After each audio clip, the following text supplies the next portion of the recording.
Hello guys, this is Legend over here. Welcome to the part 2 of gold making in Vindictus in 2020.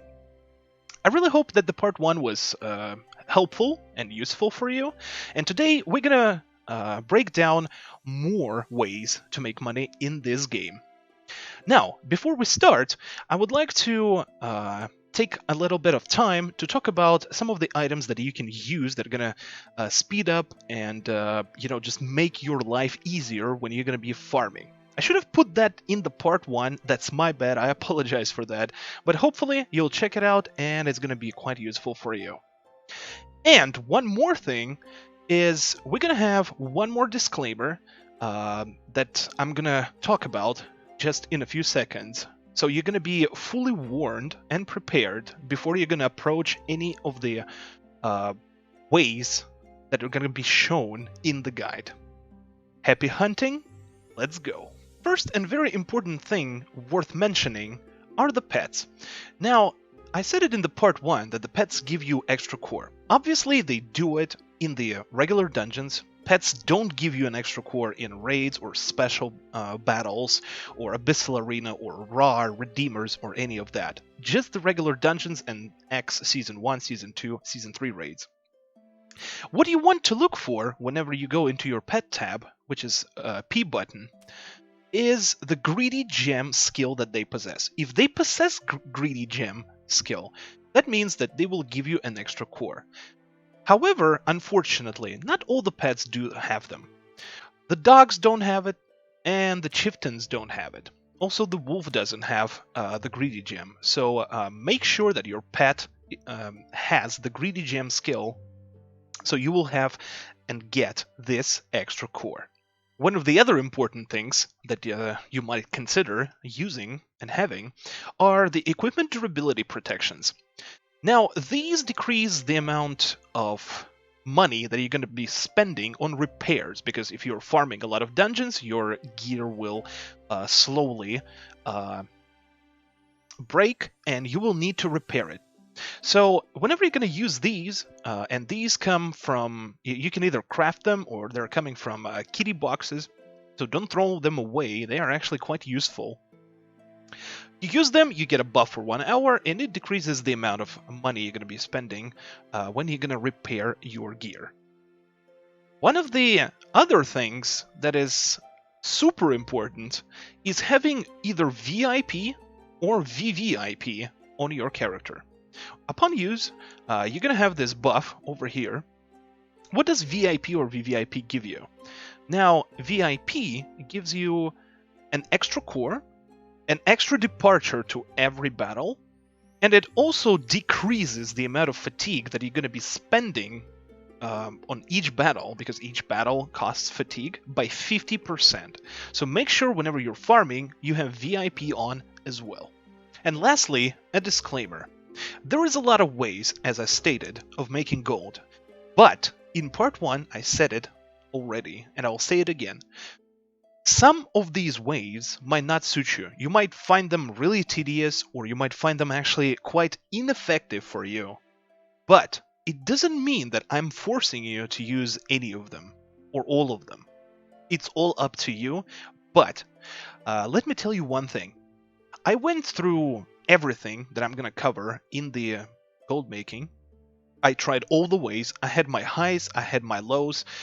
Sometimes it would be inefficient, but in the end, you will make some money.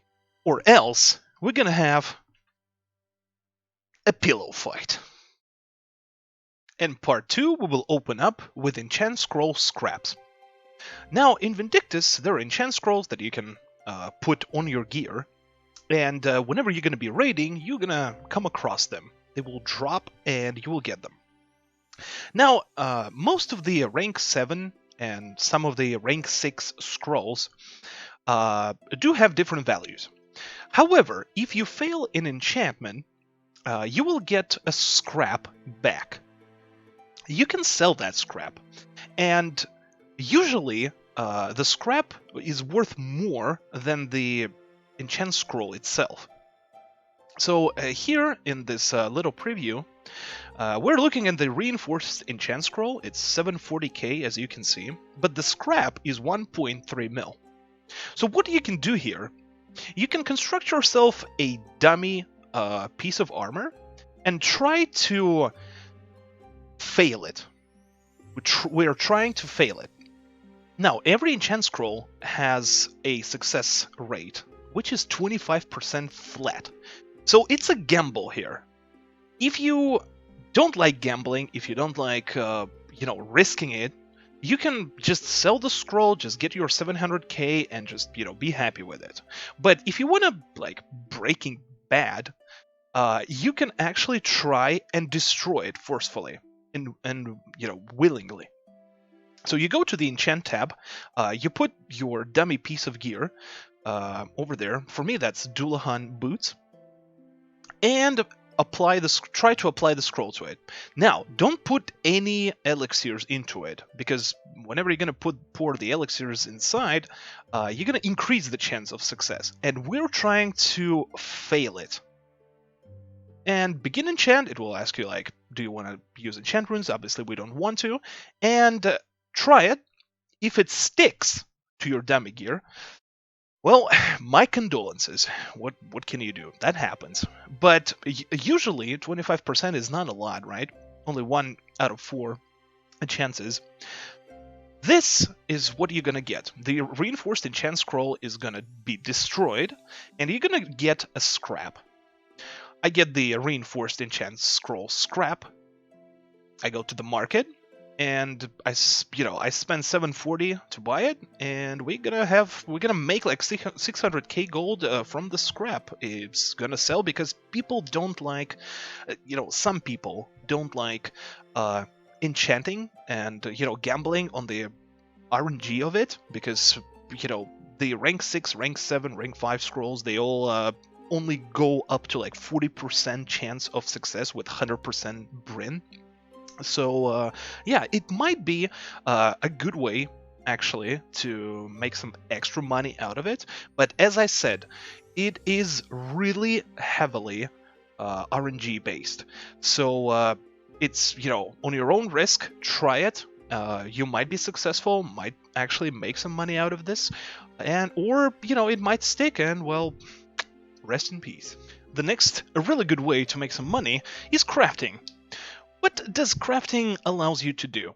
First of all, you eliminate the costs that otherwise you would be paying to Dianan whenever you're going to be making an Astera piece of armor, or Dullahan piece of armor, or Militian piece of armor through her.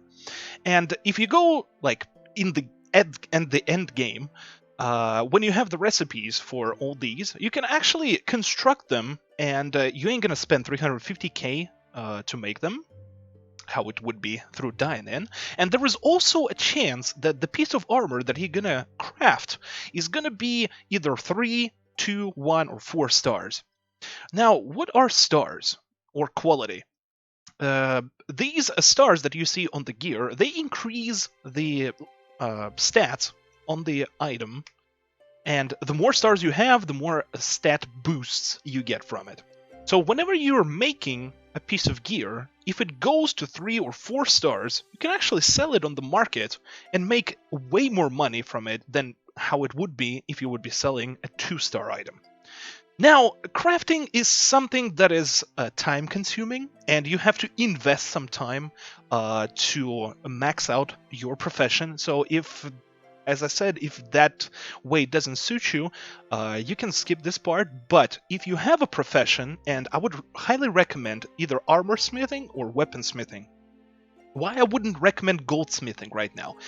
The reason behind that is we didn't get, for EU and NA servers, we didn't get the patch that allows you to craft different types of accessories, and try to make them 3 or 4 stars. So we'll have to wait for that patch, so they implement all the accessories into the goldsmithing, and goldsmithing might become finally viable. Vindictus has a trinity of prime evils: Videk, Bryn, and Fergus. Enhancing, enchanting, and infusions. And one of the ways to make money out of that and I know it sounds really scary, and it really is, that will be Infusion, or Power Infusion. Whenever you infuse an item, you can roll different types of stats. You can roll positive stats, like +2 critical, or +3 intel, or +150 attack, or negatives. Negative defense, negative critical, negative balance. So, let's say you were running a Stera raid, which is Red Stigma, Maca, and you dropped a Maca Essence. There are 3 different scenarios what you can do there. You can sell the Maca Essence on the market right away for X price, whichever the price is current.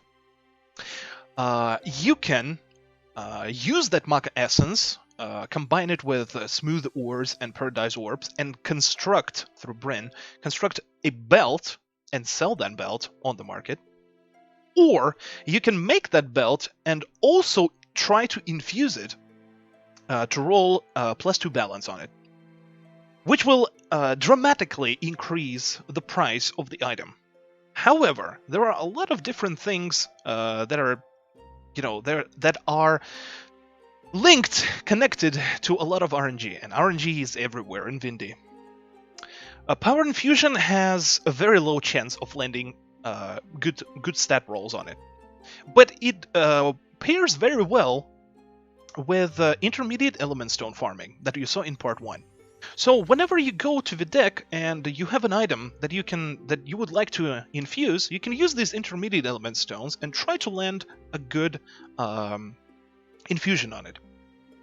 However, as I said, and I will warn you like 100 times now, literally 100 times, this is gambling, and I would rather suggest to, if you don't have like a big bank to work with, or you didn't farm a lot of intermediate element stones, just sell the intermediate element stones on the market. Don't go and do infusion. If you feel daring though, you can go there and try to land a really good infusion on different pieces of accessories that you are seeing in the preview. And if you roll a really good one, which is +2 critical, +2 balance, well, this will increase the price of the item, and you will make more money out of it. So good luck with that. Try at least once. Maybe you'll get lucky and just land a really good infusion with one shot. But yeah, this is pretty inconsistent. Kitty boxes. Now, kitty boxes you can get every day after the reset. They reset daily through the Strange Traveler in the inn. You go there, press the warm welcome, and you can buy these secret boxes. You can buy 3 of them on each character. You have to invest a little bit of money into it, so 60k gold per character per day. And these things contain a lot of different stuff. The most valuable out of all of them would be kitty brooches and kitty necklaces that you can drop. These have different values on the market, and usually if you drop one, you actually win back all the money that you spend on the boxes, and actually make even more. They also drop different types of materials that you can sell right off the bat on the market. This is a pretty, I would say, a pretty AFK way to try and make some money out of it. They drop different stuff, as I said, and consult with the market, whatever drops, whatever you can sell there, and whenever you open one of the secret boxes, you get a shining ticket. So whenever you have 50 shiny tickets, you can buy like a big jackpot box, and that box usually contains titles. You can sell these titles for some money, of course, but they also have a higher chance of dropping kitty necklaces and kitty brooches. So slowly, day by day, if you feel like doing this, you can try this method, and if you're lucky enough, you will drop a necklace or a brooch, and you will make a bank out of it. Royal Army Raids, or RAR. Now, if we would think what is good about Royal Army Raids, everything. First of all, RAR gives you an enormous amounts of AP and Seals of Bravery that you can buy weekly runes, Goib stones, and Damascus steel with. However, if you want to make money out of RAR, it is actually quite easy to do.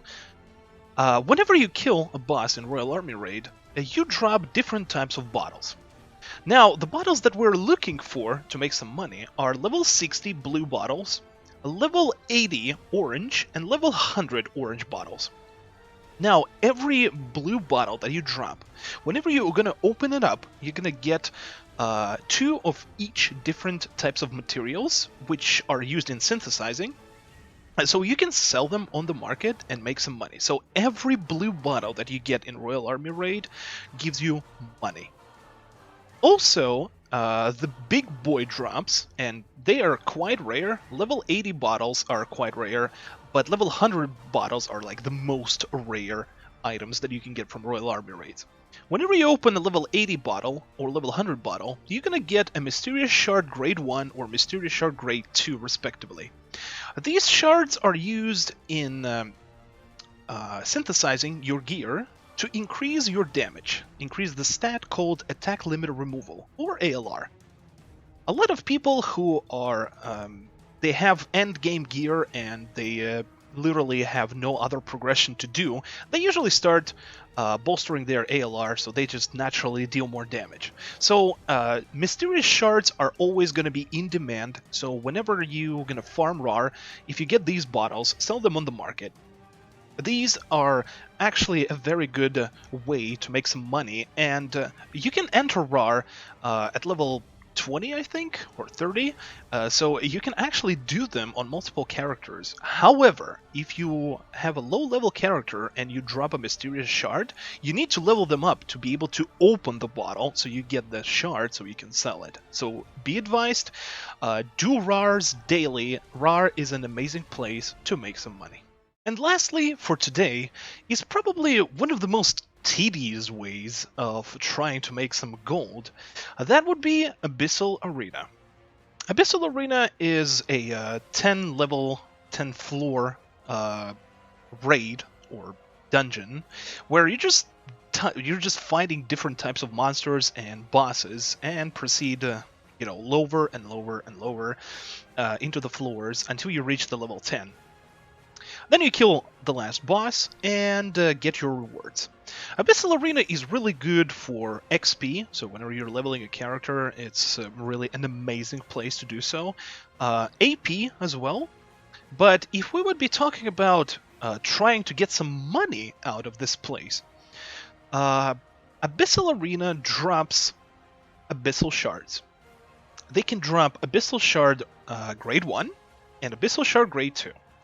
Now, much like Mysterious Shards, Abyssal Shards increase your ALR that we just talked about. However, Abyssal Shards go into the armor pieces, whilst the Mysterious Shards go into the weapon pieces. How exactly do you approach this? Well, first of all, as you can see in the preview, don't do Abyssal Arena solo.